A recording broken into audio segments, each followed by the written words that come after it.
உங்கள் தங்க நகை விற்று உடனடி பணம் பெற மேக்ஸ் கோல்டு கால் 04445454545.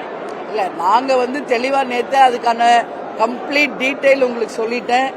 எனக்கு அவார்டு ஃபங்க்ஷனில் பெண் ஆளுமை அப்படின்னு அரசியல் ரீதியாக எனக்கு அந்த அவார்டு கொடுத்தாங்க. அப்போது சுதீஷ் அது பேசுகிறப்போ ஏற்கனவே பெண் ஆளுமையாக அரசியலில் இருந்தவர்கள் அம்மையார் ஜெயலலிதா அவர்கள் இன்றைக்கு அவங்க பொதுச் செயலாளராக இருந்தாங்க. இன்னைக்கு என் சகோதரி தேமுதிகவின் பொதுச் செயலாளராக இவங்களும் பல சவால்களை சந்தித்து ஆளுமை மிக்க ஒரு தலைவராக வராங்க அப்படின்னு ரெண்டு பேரையும் ஒப்பிட்டு பேசுறாங்க.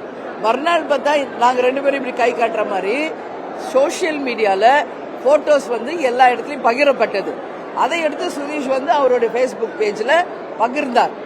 அதுதானே ஒழிய வேற ஒன்று. இதுதான் நான் மறுபடியும் உங்ககிட்ட சொல்றேன். கேப்டன் புரட்சி தலைவர் எம்ஜிஆரை தன் மானசீக குரு என்று திரையுலகில் இருந்த போதும் சரி, அரசியலுக்கு வந்த பிறகும் பகிரங்கமா அறிவிச்சிருக்கார். அதனாலதான் ஜானகி அம்மா எம்ஜிஆர் பயன்படுத்திய பிரச்சார வாகனம் இன்னைக்கு கேப்டன் கையில கொடுத்து 2005 நாங்க கட்சி ஆரம்பிக்கும் போது அந்த வாகனத்துல தான் தலைவர் அவர்கள் மாநாட்டுக்கு வந்தார். அந்த வண்டியினுடைய நம்பர் 2005, கட்சி ஆரம்பிச்சது 2005. அதுதான் கேப்டன் சொல்வார், இது எழுதப்பட்டது, இதை யாராலும் தடுக்க முடியாதுன்னு அப்ப கேப்டன் மாநாட்டில் சொன்னார். அதுக்கு அடுத்து பார்த்தா இன்னைக்கு வரைக்கும் எம்ஜிஆர் ஸ்கூலுக்கு இந்த வருஷம் வரைக்கும் ஒவ்வொரு ஆண்டும் அந்த காது கேளாதர் பள்ளிக்கு பண உதவி, உணவு கேப்டன் பிறந்த நாளுக்கு தந்துகிட்டு இருக்கோம். இது பல வருஷமா எம்ஜிஆரால் பயன்பெற்றவர்கள் கூட ஒரு வாட்டி கூட அந்த ஸ்கூலுக்கு போய் எந்த நிதியோ உதவியோ வழங்கல. ஆனா கேப்டன் பல ஆண்டுகளாக இதை செய்து கொண்டிருக்கிறார். எல்லா இடத்துலயும் அவர் ஓப்பனா சொல்றாரு, என்னுடைய மானசீக குரு புரட்சி தலைவர் எம்ஜிஆர். அதனாலதான் அன்னதான பிரபு என்று இன்னைக்கு கேப்டனை உலகமே இன்னைக்கு சொல்றாங்க. எங்க தலைமை கழகத்துல வேற ஒரு தலைவருடைய சிலை இருக்குன்னா அது புரட்சி தலைவர் எம்ஜிஆருடைய சிலை தான். அப்படி நாங்க பகிரங்கமா அதை ஏத்துக்கிட்டோம். அதே மாதிரி என்ன தலைமை அலுவலகத்துல இதே மாதிரி ஒரு பிரஸ் மீட்ல இன்னைக்கு நீங்க அரசியல் துறையில இருக்கீங்க, உங்களுக்கு அரசியலில் நீங்கள் யாரை நீங்க பெண் ஆளுமையில நீங்க ரோல் மாடலா எடுக்கிறீங்கன்னு அப்ப என்கிட்ட கேட்டாங்க. இதான் உங்ககிட்ட சொல்ற, அரசியலில் பெண் ஆளுமை மிக்க ஒரு அரசியல்வாதி முதலமைச்சர் அம்மையார் ஜெயலலிதா அவர்கள் தான். நான் சொல்லணும்னா அம்மையார் இந்திரா காந்தியை சொல்லலாம், மம்தா பானர்ஜி அவர்களை சொல்லலாம், வேற யார் வேணாலும் சொல்லலாம். ஏன் நான் அவங்களெல்லாம் சொல்ல, அவங்களும் வடநாட்டுக்காரர்கள். அவங்க பிரைம் மினிஸ்டரா ஒருத்தர் சிஎம் இருக்காங்க. அவங்களுக்கு நம்மளுக்கு ஸ்ட்ரைட் எந்த ரிலேஷனும் இல்லை, லிங்கும் இல்லை.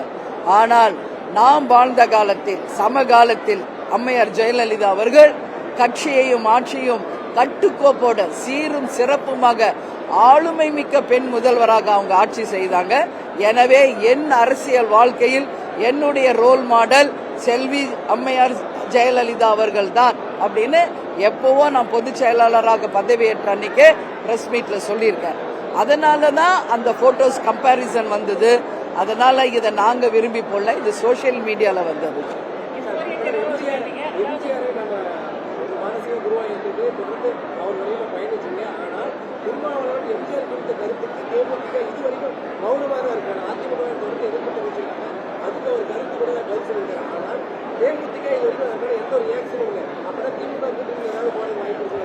பாருங்க, ஒவ்வொருத்தர் ஒரு கருத்து சொல்ல முடியும்.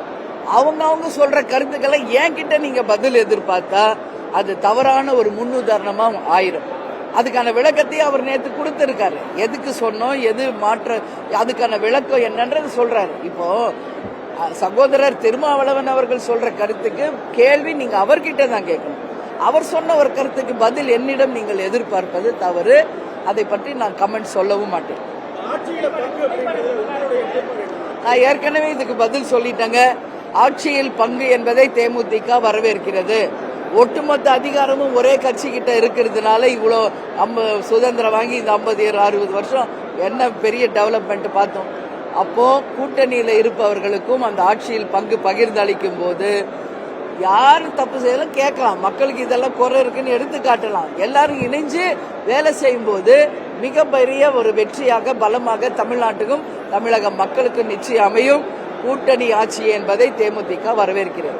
உங்கள் தங்க நகை விற்று உடனடி பணம் பெற மேக்ஸ் கோல்டு கால் 04445454545.